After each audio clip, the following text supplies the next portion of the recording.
Bago ka mag-decide kung mag-i-invest ka sa Ultimate Kaiser Health Builder, mahalaga na itanong mo sa sarili mo itong mga questions na to. Para malaman mo kung handa ka na ba talagang mag-invest sa Kaiser Long-Term Healthcare or mas kilala bilang tawag na Kaiser 3-in-1 Savings Program. Make sure na napanood mo ang detailed explanation ko about the concept and benefits of Ultimate Kaiser Health Builder para malinaw sa'yo paano ba ito nagwo-work. Kung hindi mo pa ito napapanood, pwede mo itong panoorin mamaya after watching this video.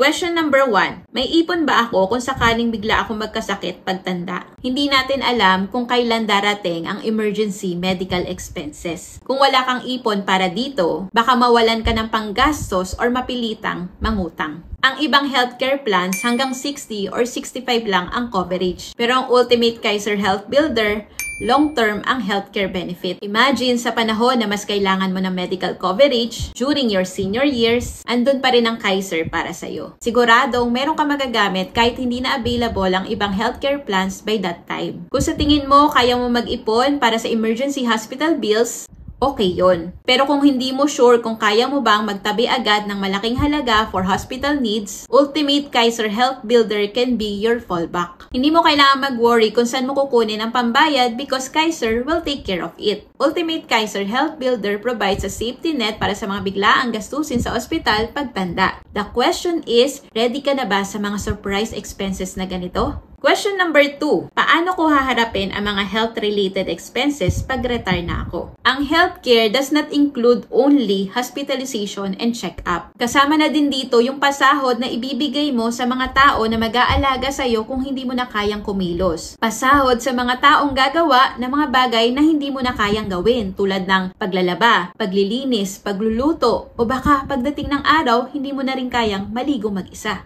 Isa yan sa dapat iniisip mo rin since hindi natin pwedeng iasa ito sa anak or sa kamag-anak. Kapag nag-retire ka na at wala ka ng regular income, paano mo babayaran ang mga future healthcare needs mo? Ultimate Kaiser Health Builder can help by providing long-term healthcare coverage. Dahil mas tumataas ang chance na pagkakasakit habang tumatanda, hindi ba mas mabuti na paghandaan mo na ngayon pa lang? Question number 3. May life insurance ba ako na magpo-protect sa pamilya ko? Paano kung biglang may mangyari sa'yo? Ikaw ang breadwinner at may mga taong nakadepende sa'yo tulad ng asawa mo, anak mo, kapatid mo, magulang mo, o maski pamangkin mo. At wala ka maski life insurance lang. Ang Ultimate Kaiser Health Builder ay hindi lang healthcare, kundi may kasama rin itong term life insurance and accidental death insurance. Kung wala ka pang life insurance, isang malaking advantage ang Kaiser dahil isang investment lang pero sakop na ang health, life, at future ng pamilya mo. Question number 4. Handa ba ako mag-antay ng 13 years hanggang mag-mature ang Kaiser plan ko? 7 years to pay or 7 years ka maghuhulog and then 13 years ang waiting period kaya total of 20 years ang maturity nito. Ang tanong, willing ka bang mag-antay ng 13 years bago mag-mature ang Kaiser long-term healthcare mo? Lagi tayo naghahanap ng perfect timing bago magsimula.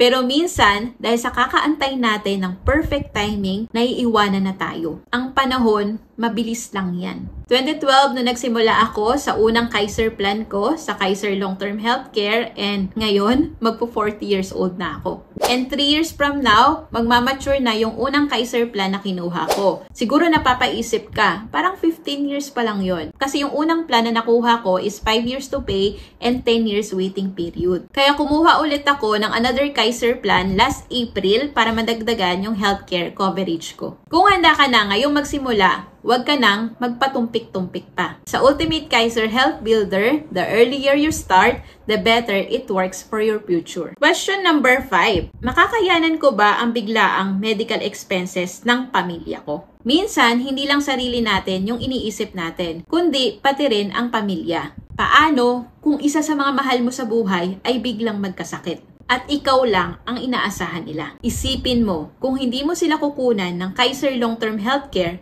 ikaw at ikaw pa rin ang gagastos. So kung meron silang Ultimate Kaiser Health Builder, which means secured ka at ang pamilya mo. Kaya kung hindi ka sigurado kung saan mo kukunin ang pambayad para sa mga medical needs nila pagtanda, Kaiser can help. Kaya noong 2013, kinuhaan ko rin ng Kaiser Long-Term Healthcare yung tatay ko na nagamit namin last 2021 nung na-admit siya dahil sa COVID. Sayang nga lang at hindi ko natapos na hulugan yung kinuha ko rin na Kaiser Long-Term Healthcare para sa mother ko kasi that time hindi ko na kayang hulugan ng sabay-sabay yung tatlo dahil hindi pa ganun kalaki yung income ko that time. Kaya ngayon nag-iipon na lang ako sa bangko para sa kanila just in case merong emergency. Question number 6. Pwede ko bang ma-withdraw ang savings ko sa Kaiser? Napaka-importante na dapat alam mo ang sagot sa tanong na to. Para malinaw sa'yo na ang inuhulog mo sa Kaiser ay hindi mo basta-basta ma-withdraw. Hindi naman ito tulad ng bank savings na anytime pwede mo ma-withdraw.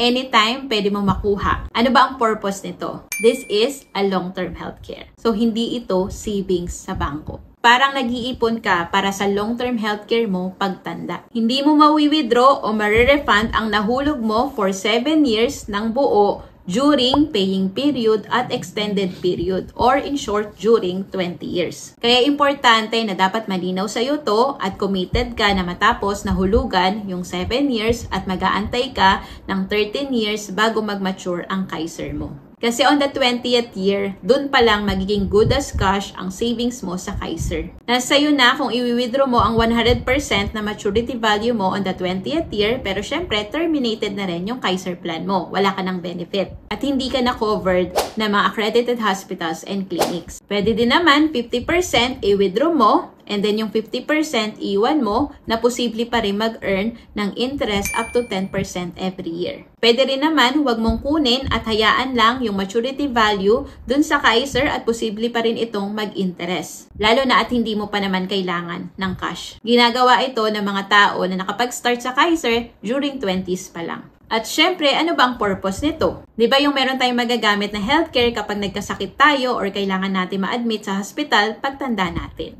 Question number 7. Gusto ko ba ng healthcare plan na walang limitasyon sa age? Kung short-term healthcare or traditional HMO lang ang habol mo, karamihan dito may cut-off age na 60 or 65 years old. Beyond that, wala ka na makukuhang short-term healthcare. Unless kukuha ka ng healthcare from international HMO na sobrang mahal. Dapat hindi lang short-term ang iniisip natin pagdating sa healthcare. Kasi habang tumatanda tayo, mas dadami ang health concerns. Kaiser offers both short-term healthcare and long-term healthcare benefit. Kaya kung gusto mo secured ang future mo, Kaiser can give you that long-term healthcare protection na hindi mo basta makukuha lang sa ibang mga healthcare products. Sa Ultimate Kaiser Health Builder, ikaw lang yung magsaset ng age limit mo.